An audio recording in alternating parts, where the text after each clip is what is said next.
Assalamualaikum warahmatullahi wabarakatuh. I am Desilia Utami with NPM 2441201 from Accounting Class 24A.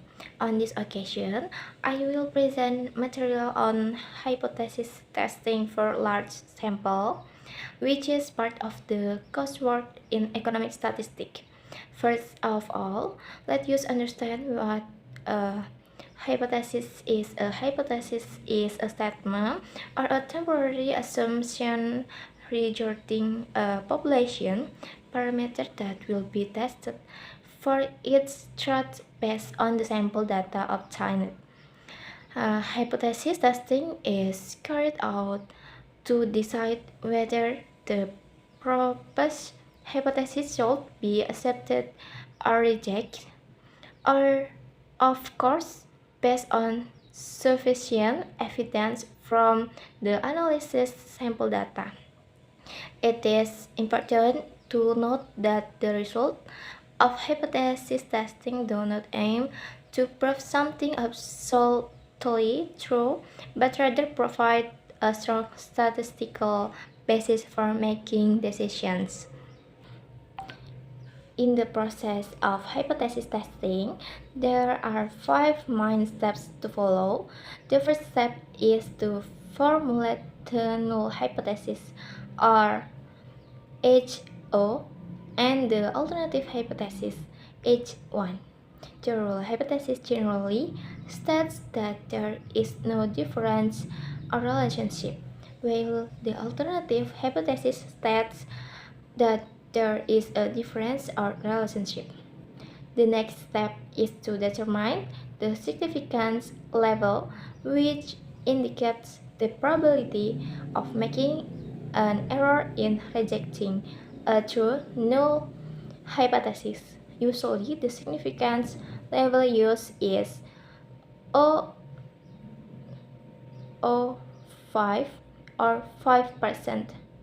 The following step is to choose the appropriate statistical test tool for large samples, meaning those with a size of 30 or more. The z-test is commonly used because the data distribution is assumed to approach normality. After that, the decision rule is determined, which consists of the boundaries of the statistical values that become the basis for accepting or rejecting the null hypothesis. Finally, based on the calculation and the established decision rule, we can make the final decision whether to accept or reject the null hypothesis.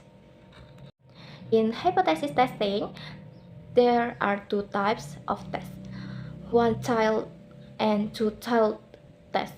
The one-tiled test is used if the alternative hypothesis states inequality in a specific direction, such as greater than or less than. Meanwhile, the two-tiled test is used if the alternative hypothesis simply states there is a difference without specifying the direction of that difference. Besides testing means, hypothesis testing for large sample can also be applied to test population proportions. The procedure remains the same, however, the statistical formulas used will differ according to the type of data being tested, whether it is in the form of means or proportions. In real business and economic practice, hypothesis testing is very important. For example, it is used to test claims regarding average investment returns, consumer satisfaction levels, the proportion of products sold. The result of hypothesis testing will assist management in making strategic decisions based on valid data. In addition, hypothesis testing also acknowledges the possibility of making type I, type 1 and type 2 errors. Type 1 errors occurs when we reject a null hypothesis that is actually true. Conversely, a type 2 error occurs when we accept a null hypothesis that is actually false. Therefore, determining an appropriate significance level is crucial to minimize the risk of both types of error. That concludes my brief presentation of on hypothesis testing for large sample. I hope this explanation enhances our understanding of the importance of decision making processes based on valid statistical data. Thank you for attention, guys. Wassalamualaikum warahmatullahi wabarakatuh.